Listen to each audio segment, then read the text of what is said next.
तो जब आप पॉर्न मास्टरबेशन जैसे हैबिट्स में लग जाते हो तो सबसे गहरा असर पड़ेगा आपके मैरिज लाइफ में। आपके मैरिज के लायक संयम यानी कंट्रोल्ड मैन नहीं रह जाते, क्योंकि साल भर हर रात को एक अलग ही लड़की को अपने मोबाइल में देखकर अपने आप को एक्साइट करके मास्टरबेट करने की हैबिट आपको जीवन भर के लिए अपनी पत्नी से सेटिस्फाई रहना नहीं सिखाती। फिर मैरिज बस एक संभोग करने का, उसके सुख पाने का और पत्नी को सिर्फ और सिर्फ सेक्स ऑब्जेक्ट ही बनकर रख देने का एक जरिया बन जाता है। आप अपनी मैरिड लाइफ को प्योर और ईश्वर प्राप्ति का वे नहीं समझ पाते। परमात्मा को पाना तो दूर की बात, आप पॉर्न के बाद अपनी पत्नी के साथ सेक्स का सुख भी नहीं ले पाते, क्योंकि डेली नई नई नंगी लड़कियों को देखने के बाद, अननेचुरल और इमेजिनरी सेक्स की हैबिट लगाने के बाद एक नॉर्मल स्त्री से आपको कोई लगाव की भावना नहीं आ पाती है। फिर अपनी ही पत्नी के साथ संभोग के लिए पॉर्न वगैरह से इमेजिनेशन करके खुद को उत्तेजित यानी टर्न ऑन करना पड़ता है। और चलो लगाव की भावना आ भी गई तो भी, क्योंकि आपने अपनी हथेली के कठोर त्वचा से जीवन भर जो कांड किया, उससे कोई भी लड़की की योनि आपके लिए सेंसिटिव नहीं होगी, या फिर अनकंट्रोल्ड रूप से हाइपर सेंसिटिव लगने लगेगी। दूसरी बात, चलो मान लेते हैं ऐसा हुआ ही नहीं, तब भी ये चीज आपका फील्डिंग लगाना नहीं छोड़ेगी। कैसे, चलिए जानते हैं।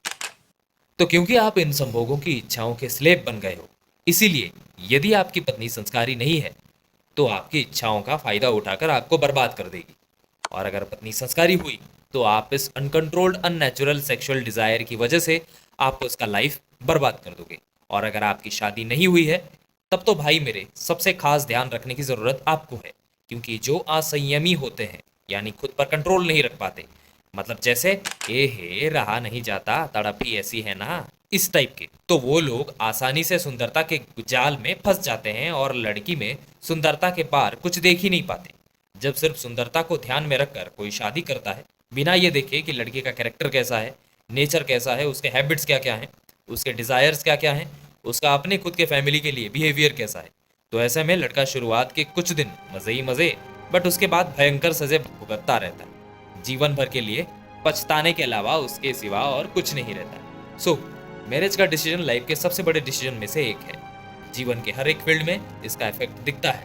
जो लोग सिर्फ काम इच्छा के जाल में फंसकर डिसीजन लेते हैं, बाद में वही डिसीजन उनके अच्छे से लेती है। चलो ये भी मान लेते हैं कि आपके पिछले अच्छे कर्म की वजह से आपको एक अच्छी लड़की मिल गई, तब भी क्योंकि आपने डेली पॉर्न देखकर खुद को डेली डिफरेंट डिफरेंट लड़कियों के साथ इमेजिन करने की जो आदत आपने लगाई है, उससे आप कुछ भी दिनों में अपनी पत्नी से ऊब जाओगे और ना चाहते हुए भी एक्स्ट्रा मैरिटल अफेयर्स रखोगे।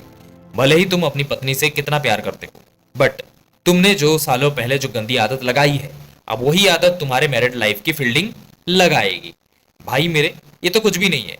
जो लोग पॉर्न की आदत में ज्यादा घुसते जाते हैं, वो फिर किसी भी लड़की को नॉर्मल वे में देख ही नहीं पाते। उनकी मेंटल स्टेट इतना गिर जाती है कि उनकी अपनी माँ समान जो भाभी हैं, वो बहन और अन्य रिलेशन में सिर्फ भोग वृत्ति ही देखने को मिलता है। फिर वो चाहकर भी उन रिलेशन की प्योरिटी को मेंटेन नहीं कर पाते और लाइफ टाइम के लिए अपने और अपनी फैमिली का रेस्पेक्ट, मान मर्यादा सब बर्बाद कर देते हैं।